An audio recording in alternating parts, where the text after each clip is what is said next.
Hapa viongozi wote wa taifa hili kutoka pande zote mbili za muungano, waliopo madarakani na wastaafu, wote tumekuja kukushuhudia ukilibeba jukumu kubwa la kuwa kiongozi wa shughuli za serikali, la kuwa waziri mkuu wa Jamhuri ya Muungano wa Tanzania.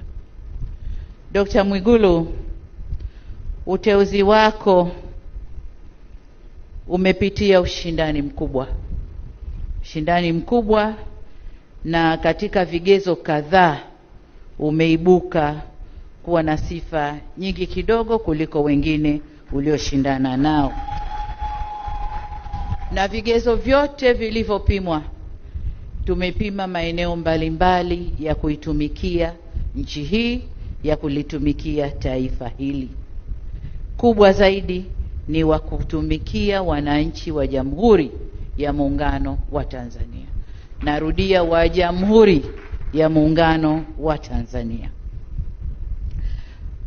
Kazi zako na maelekezo yote yamo kwenye katiba, lakini nimekukabidhi vitabu vinavyoeleza majukumu yako na mambo yote ambayo unatakiwa kuyaangalia.